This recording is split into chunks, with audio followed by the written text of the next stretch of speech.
This is the second part of power sharing. In the last part, we have discussed about Belgium. Now we'll discuss about Sri Lanka and we will see how Sri Lanka has dealt with their problem. So first of all, let's discuss about few things about Sri Lanka. So Sri Lanka is a very important country for India that is located in the southern part of India.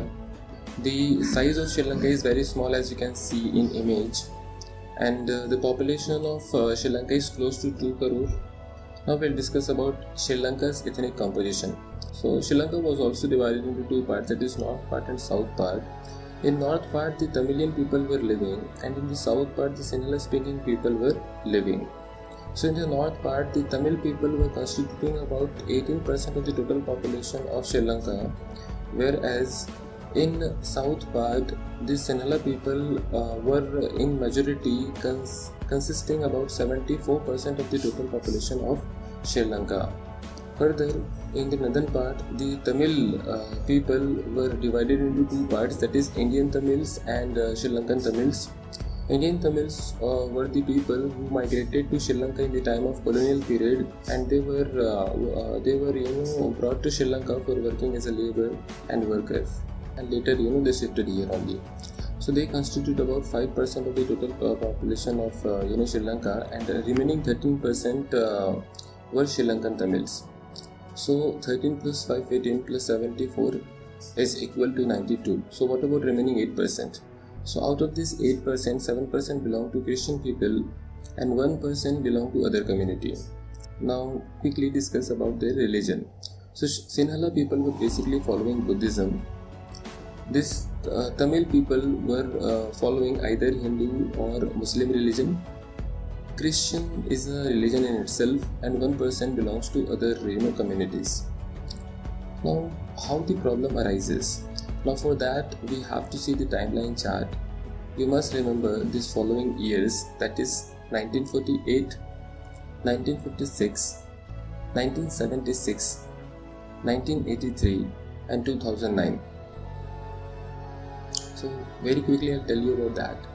So in 1948, Sri Lanka got independence just 1 year after India's independence. After 8 years, they have brought one act which is known as 1956 Act, under which they have brought so many changes, which was one-sided, or we can say that it was based on the preferential policies. What was that preferential policies? So under that, they people were the government of Sri Lanka was giving preference only to the majority Sinhala people. So basically, in government job, in government institutions, in colleges and universities, only Sinhala people were preferred. And the second very important thing was that Sinhala language was made single official language of Sri Lanka. There was no space for other language. And the third very important point was the religion of Sinhala people, that was Buddhism, was promoted a lot, and other religion was neglected. Because of this all things, Tamil people were thinking neglected, and they were thinking that there is no political party in Sri Lanka on that time which was talking about Tamil people and other non-Sinhalese people. That's why after 20 years of brutal inequality, one political party came in 1976, which name was LITE.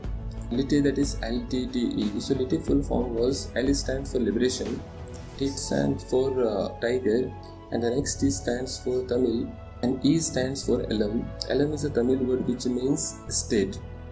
So basically this liberation word came from liberty, and liberty means freedom. So basically they wanted freedom from Sinhala government, and they wanted that northeastern part of Sri Lanka should be made independent state in which Tamil people will live. The second T means tiger. They were symbolizing tiger as a symbol of power. And next T stands for Tamil. So this political party is basically for Tamil people. And E stands for Elam, means I said before only that they were demanding separate state in which only Tamil people will live.